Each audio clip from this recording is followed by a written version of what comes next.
Welcome to a very special lightning round edition of Dan's Bar. Today we're talking through champagne-based brunch cocktails. That's right, we're going through 3 of them because they're generally fairly simple. Let's get started.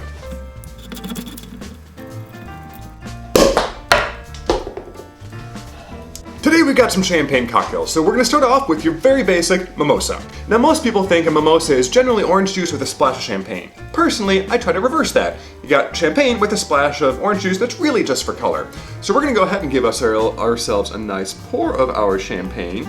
Now you could absolutely do some orange juice out of a bottle if you so chose. Personally, I want to step it up a notch.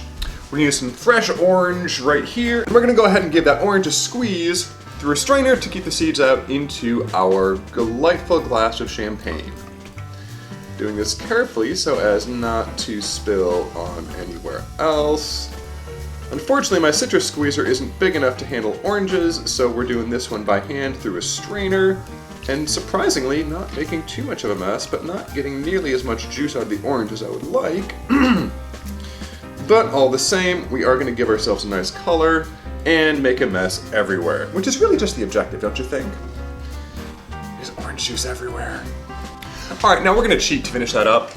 And just for a touch more color, gonna go ahead and do that. So to me, that's about the right color. You wanna have it be semi-translucent, give it that nice little color of the orange, but not to overwhelm the champagne. Because let's be honest, champagne is delightful. We got that good? Perfection. That's brunch in a nutshell. Let's go to number 2. Champagne cocktail number 2 is going to be the Aperol Spritz. Now Aperol Spritzes are really common in Italy and all sorts of places that are really in a warm Mediterranean kind of climate because it's really nice, really cooling to have on a hot day. Morning just kind of sitting by and watching the world go past. It's delightful. Now because of where it's originating from, it usually is going to have a Prosecco rather than a champagne, but if you happen to have one open, a champagne will work just as well for that. So for the Aperol Spritz, we're going to go ahead and give ourselves a nice little body of champagne or Prosecco or whatever you're going to be using. And yes, this is in fact going on ice. Because it's designed to be in a fairly hot climate, you want to make sure that it stays cold for the duration of the drink, so we're just going to have some ice in there, make sure everything is nice and good to go. Once our bubbles have settled a bit, we're then going to put in some Aperol, and you can also do this with limoncello, which we discovered is pretty much a crime against everyone in Italy, but it's delicious, so you can absolutely sub out limoncello if you prefer. But the Aperol Spritz is the more common one because you got the bitterness of the Aperol to go with the sweetness of the champagne. And you're going to do maybe an ounce or so, just to give it some nice color. Don't want too much, just to kind of give it that bitter, counteracting the sweetness of the champagne, as much or as little as you like, again, based on your palate. Once you've got that, you give it a little stir, and you got this beautiful orange color with your drink. Top it off with just a little bit of spritz of a club soda, sparkling water, just to give it that additional little bit of fizziness, and some more water to hydrate you as you're sitting in the hot sun, watching the day go past. Number 2, the Aperol Spritz.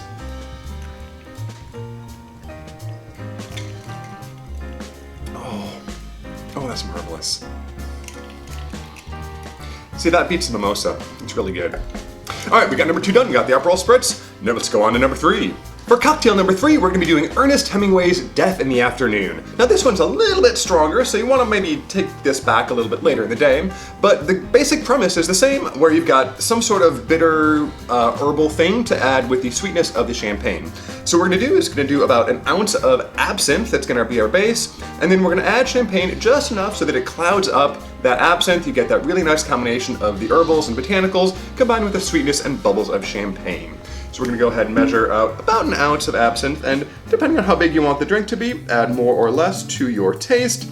And again, if you don't like black licorice, this probably isn't the drink for you, but as we've mentioned, it's delightful. So we got about an ounce in our glass of our absinthe, and if you want a bigger drink, obviously put in more. And we're just going to slowly add in our very, very cold champagne until we get that nice cloudiness going on in our absinthe. There we go, that's what we're looking for. That's beautiful. See, take a look at that. We went from that nice clear green liquid to a very, very cloudy, almost neon looking drink here. Ernest Hemingway had it right. You want to do some hard writing, you want to make a lot of really interesting and fascinating stories? Death in the Afternoon is how you do it. So there we've got our 3 cocktails. We've got our Mimosa, our Aperol Spritz, and our Death in the Afternoon from our dear friend Ernest Hemingway. I hope this has been informative. Try some of these, figure out which ones you want to combine with your brunch, and make sure your brunch is as good as it could be on a delightful Sunday morning, or Saturday, or Tuesday, depending on what you want. Good luck practicing all your cocktails, and until we see you again, cheers.